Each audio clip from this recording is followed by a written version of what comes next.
Salutations et bienvenue sur ma chaîne. Comment vas-tu? Donc aujourd'hui, nous allons poursuivre sur la série méditation avec comment méditer.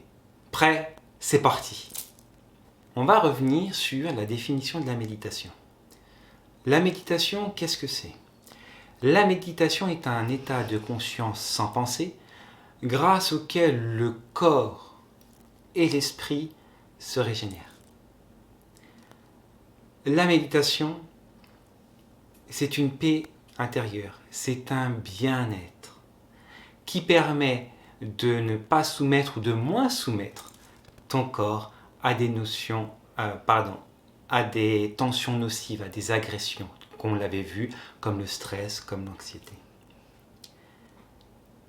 La méditation, qu'est-ce que c'est?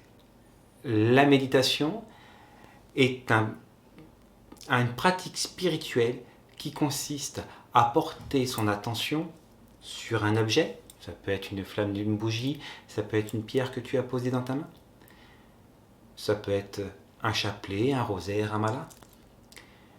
Donc à porter son attention sur un objet, sur une image, sur sa respiration, sur les émotions, sur une pensée, mais aussi sur ton corps. La méditation, qu'est-ce que c'est? C'est aussi une pratique spirituelle qui prépare à la contemplation. Voilà, c'est tout un tas de définitions que tu peux trouver. Comme tu peux trouver aussi une multitude, pléthore, une centaine, des centaines de techniques de méditation. La méditation ne te fera jamais de mal. La méditation ne peut jamais faire de mal. La méditation, ce n'est que du bienfait. La méditation a été pratiquée dans un cadre spirituel, est pratiquée dans un cadre spirituel, dans un cadre de dévotion. Mais la méditation aujourd'hui peut être aussi pratiquée dans un cadre de relaxation. Et de plus en plus dans un cadre laïque et thérapeutique. Voilà, on est revenu un petit peu sur ce qu'est la méditation. Maintenant, je te propose de répondre à la question du jour. Comment méditer?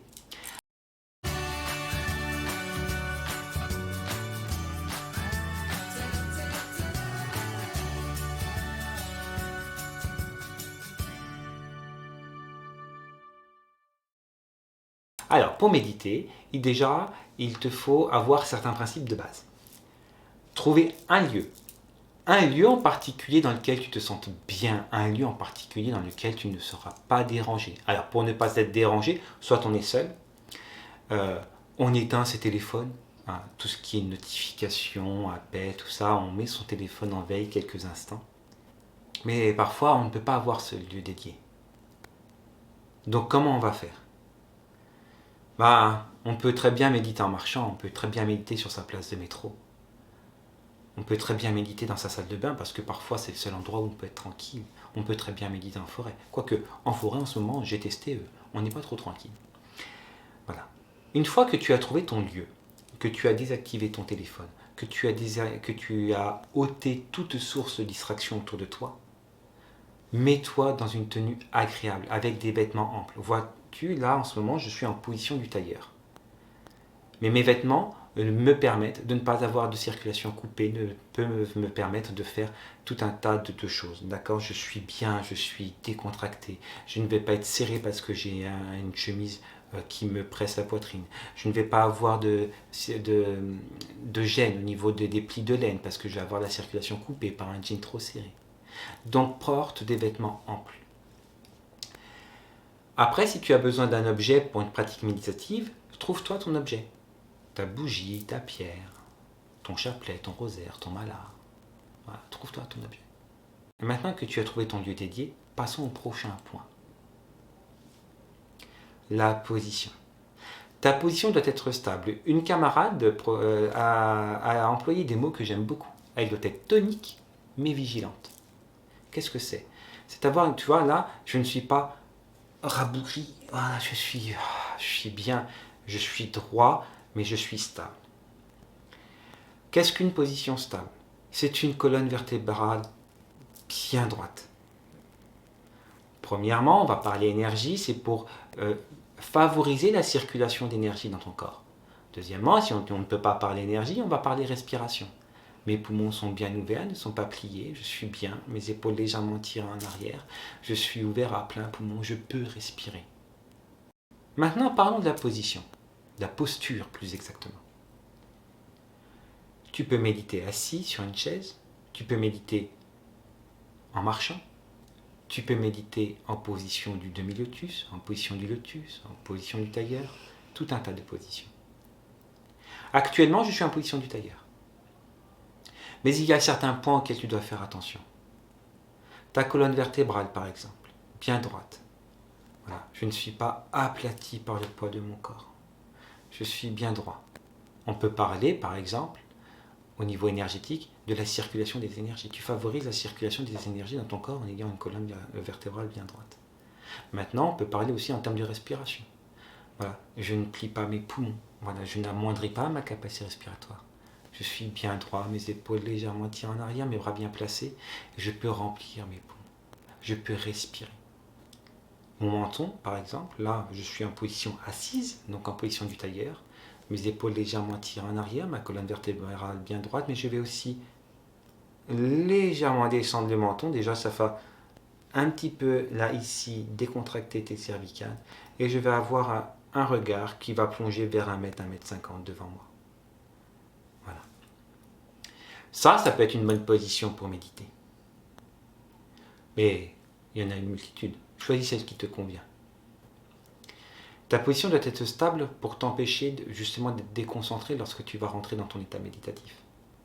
Post-scriptum, dans la posture, j'ai oublié quelque chose. Vois-tu là, hop, sous mes fesses, j'ai un petit coussin. Donc tu peux mettre un petit coussin sous tes fesses pour la stabilité de ta posture. Ça va rehausser un peu ton bassin par rapport à tes jambes et tu seras beaucoup plus stable et beaucoup plus confortable. Voilà. Alors un petit coussin, donc ça c'est pas un coussin particulier. Les coussins de méditation, ça s'appelle des afous. Donc là c'est juste un petit coussin plastique de sport que j'ai parce que dessus je me sens très bien. Et puis selon mon ressenti, je peux le gonfler ou le dégonfler. Mais tu peux très bien prendre le coussin de ton canapé ou n'importe quoi. Il n'y a aucun souci là-dessus. Voilà. On retourne à la suite, c'était le post-scriptum. A tout de suite. Une fois que tu as choisi ta position, on va parler respiration. Alors, selon la technique, tout ce que je te dis dans cette vidéo doit être adapté en fonction de la technique de méditation que tu vas choisir. La technique de méditation que tu vas choisir doit être adaptée. Il y en a une multitude, des centaines. Les plus connus sont la méditation vipassana, la méditation de pleine conscience qu'on appelle la mindfulness, la méditation shinée, la méditation transcendantale, etc., etc. Mais il faut qu'elle te soit adaptée. Donc, quelle que soit la technique de respiration de ta technique de méditation, il faut que tu prennes le contrôle de celle-ci. Si ta respiration est rapide et courte, il faut qu'elle soit rapide et courte. Si tu es dans une technique de méditation qui te demande une respiration lente et profonde, il faut qu'elle soit lente et profonde. Par exemple, moi, c'est ce que j'adopte. Lente et profonde. Mais je vais aussi bloquer ma respiration à certains moments.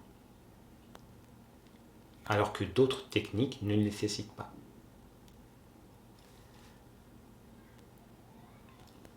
Donc, on résume. Trouver un lieu dédié, c'est fait. Mes vêtements sont adaptés, personne ne va me déranger. Ensuite, j'ai choisi ma position, ma posture. Et j'ai le contrôle de ma respiration. Maintenant, il faut que tu apprennes à être immobile. On a vu lors de la vidéo sur pourquoi méditer que la méditation favorisait la concentration. En effet, grâce à la méditation, tu peux te concentrer sur une tâche plus rapidement, mais sur une durée plus longue. Eh bien, il faut apprendre à être immobile et ça va travailler ce côté justement concentration. Ne pas bouger. Si tu te bouges, tu vas te déconcentrer. Donc, ta concentration ne sera pas optimisée. Ta méditation ne sera pas optimisée. Donc, on ne bouge plus. Une fois qu'on est en état, on ne bouge plus. Voilà.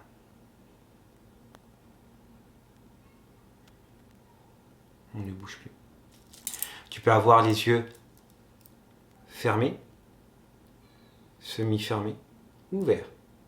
Les mains aussi. La position des mains est très importante, on appelle ça un mudra. Mais on pourra en parler si tu le veux dans une autre vidéo. Il suffit de me le mettre en commentaire. D'accord? Bien. Alors, on résume, une fois de plus.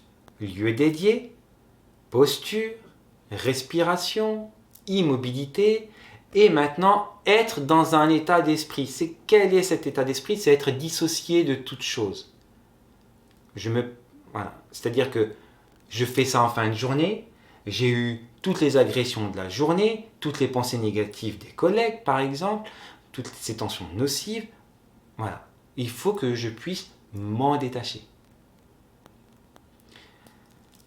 Et une fois que c'est fait, je prends un point de focalisation. Alors, on l'a vu, un point de focalisation, une pierre, une flamme, la respiration, une pensée. Geste barrière en cette période de Covid-19, excuse-moi, je reprends sur mon point de concentration. Donc, une pierre, une flamme, on a dit quoi? Un malin, un rosaire chapelet, une pensée. Voilà. Prends ton point de focalisation. Pourquoi un point de focalisation? Parce que lorsque tu vas méditer, tu vas être dérangé par un flot d'émotions, un flot de pensées. Oh, j'ai une pensée qui vient me perturber. C'est pas grave. Je la laisse partir. Je m'y attache pas, surtout pas. Je prends un rôle d'observateur. Je me détache. Je lâche prise. Je suis dans l'acceptation. Je ne suis pas dans le jugement. Elle vient, je la laisse partir. C'est pas grave.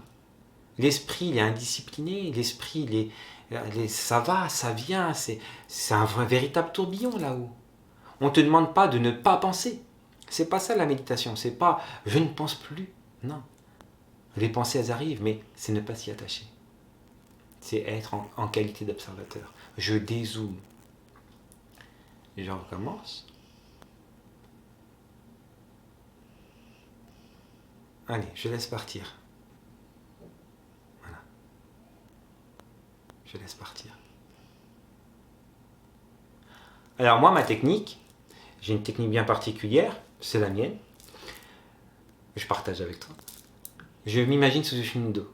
Sous une chute d'eau.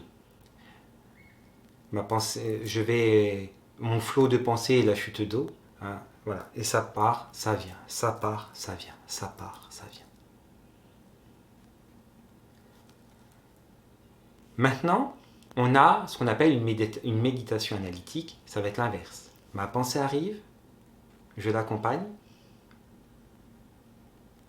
mais sans y être attaché. Hein, qu'est-ce que me donne cette pensée? Voilà. Hop. Et je la laisse partir. J'analyse, mais sans m'y attacher. Voilà, tout va dépendre du type de méditation que tu as choisi. Donc, on se détache, on est en qualité d'observateur. Alors, je résume. Troisième fois.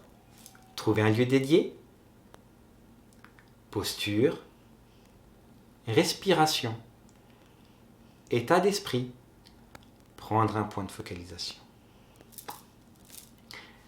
Voilà. Pour les prochaines vidéos, si ça t'intéresse, avant de parler de ça, je vais te donner un dernier conseil. La méditation n'a que des bienfaits. Alors, au début, tu ne vas pas... C'est comme le sport. C'est pas parce que tu vas avec tes amis faire une petite séance de volley, de foot, de badminton, une fois de temps en temps, que tu vas forcément avoir un certain niveau. Donc il faut pratiquer, pratiquer, pratiquer si tu veux ressentir les bienfaits de la méditation. Pour ça, je te conseille de tenir un petit cahier. Alors un petit cahier, c'est imagé. Hein. Tu peux très bien faire ça dans une partie bloc-notes de ton téléphone portable ou sur ta tablette ou vraiment prendre un cahier avec un stylo. Tu notes la date, l'heure. Et ensuite, voilà, tu rentres dans ton état méditatif, okay, la posture que tu as choisie, la technique de méditation que tu as choisie, posture, respiration, tu notes tout ça. Et là, ok, tu essaies de compter. 1, 2, 3. Première pensée qui t'a perturbé. Allez, c'est pas grave, t'es allé jusqu'à 3. Prochain. 1, 2, 3, 4, 5. Deuxième pensée qui m'a perturbé. Mais ce coup-ci, je suis allé jusqu'à 5. Et ainsi de suite. Et au sortir de ta méditation, note le temps que tu as passé.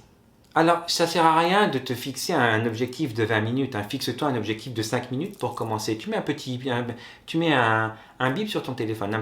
Tu mets une alarme au bout de 5 minutes. Voilà, c'est bon, j'ai fait mes 5 minutes. Tu fais 5 minutes. Alors, à quel moment méditer? De préférence le matin, au réveil, et le soir avant le coucher. Et évite de méditer l'estomac plein, de préférence à jeun. Ça évitera la somnolence. Donc, et une fois que tu as fait ça, tu notes. Tu notes le temps que tu as passé à méditer, comment tu as été dérangé, tu notes ton ressenti.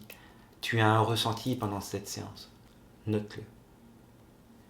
À quel moment aussi tu as médité, note tout ce dont on a parlé. Note ce qui t'a perturbé aussi.